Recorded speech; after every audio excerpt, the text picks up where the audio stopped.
Hello મિત્રો, કેમ છો તમે બધા? આઈ હોપ કે તમે બધા મજામાં જશો. તો મારા નવા વ્લોગમાં તમારું સ્વાગત કરું છું. અને અત્યારે વાગ્યા હતા 6 અને હું અગાસી ઉપર જોવા આવી હતી કેવું વ્યૂ છે કેવું નહીં. પણ હું તમને સનસેટ બતાવું. જુઓ છે ને એકદમ મસ્ત. હું પણ જોઉં છું અને તમને પણ આ બધું દ્રશ્ય બતાવું છું કેવું છે કેવું નહીં. આજનો કંઈ ખાસ ટોપિક નહોતો, પણ આપણે એમ થયું કે એક બ્લોગ શૂટ કરી દઈએ. આ બાજુ બધું આવું વ્યૂ છે. ચંદ્ર પણ અત્યારથી દેખાય છે. હું જતી હતી શાકભાજી લેવા, પછી મને યાદ આવી ગયું કે થોડો બ્લોગ શૂટ કરી દઈએ, એટલે હું બ્લોગ શૂટ કરવા માટે આવી ગઈ.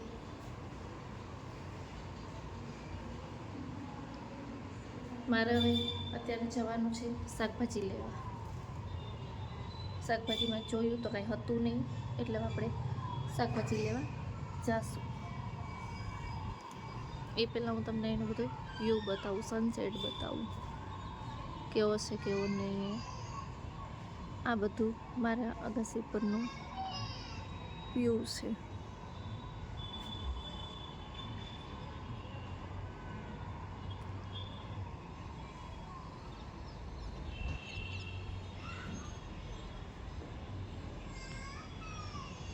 અગાસી ઉપરથી આવીને હું નીચે આવી અને હવે મારે જવાનું છે શાકભાજી લેવા. તો હું શાકભાજી લેવા જઈશ. એ વિડીયો પર તમને હું બતાવીશ કે હું શાકભાજી લઈ આવી છું. કેમ કે ઘરમાં જોયું તો કહીશ, પછી તમને કહીશ કે હું શું શાકભાજી લઈ આવી છું અને સાંજની રસોઈ શું બનાવવાની છે એ તમને હું આગળના વિડીયોમાં કહીશ. ત્યાં સુધી આટલું જ. તમને મારો વ્લોગ કેવો લાગે છે એ કમેન્ટ કરીને જરૂરથી કહેજો. ફરી મળશે નવા વ્લોગ સાથે. મારા બેન બે શાકભાજી લેવા જઈએ છીએ.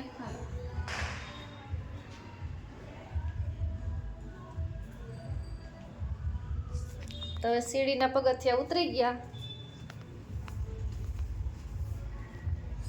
ચંપલ પહેરી લીધા છે.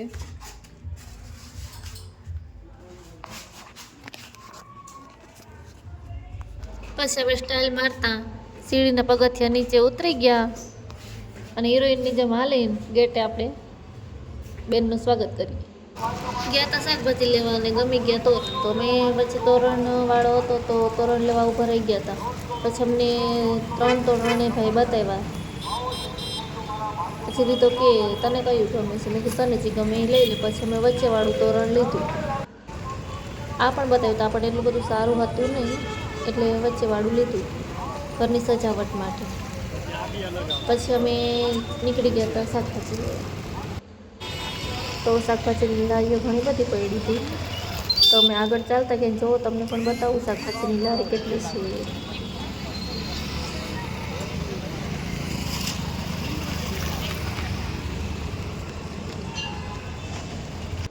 પછી રીધા એ ચોરી પર હાથ મૂક્યો, પણ લીધી નથી હોય ચોરી.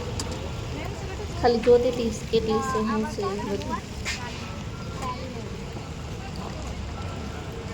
આ બધું ત્યાંનું વ્યૂ હતું જે હું તમને બતાવું છું.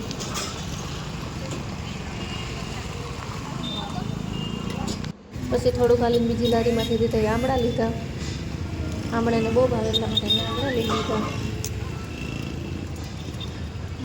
વીણીને આમળા એમાં લીધી નહીં. પછી અમે આ થોડા આગળ જઈને ગલકા લીધા, જે મારા ફેવરિટ છે.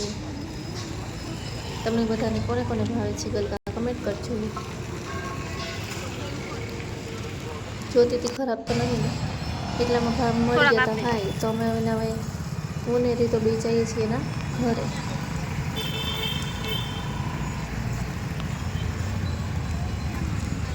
ભાઈના ઘરે પહોંચતા જ અમારી મુલાકાત જીયાન જોડે થઈ. જીયાનજી એના રમકડાથી રમતો હતો. શું કરીશ એને?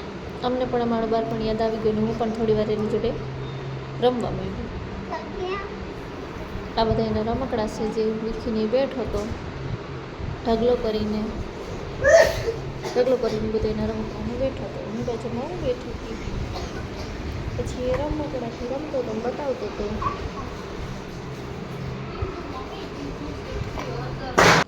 હવે જીયાનભાઈ તલવારબાજી કરતા હતા.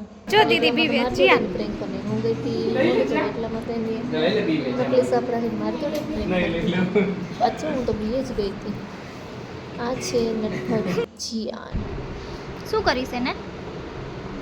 પણ મને તેની સાથે બહુ ગમ્યું, એને પણ મારી સાથે બહુ ગમ્યું. પછી અમે બધાએ ત્યાં જમ્યું, પાવભાજી બનાવી હતી. જમીને પછી અમે બધા નીકળી ગયા હતા. તો તમને મારો બ્લોગ કેવો લાગ્યો એ જરૂરથી કમેન્ટમાં કહેજો. નવું છે જીયાને મારી જોડે પ્રેમ કરીને જો દીદી બીવે જીયાન. છોકરે મારી જોડે પ્રેમ અત્યારે મળશું ફરી વાર નવા લોક સાથે. Bye bye.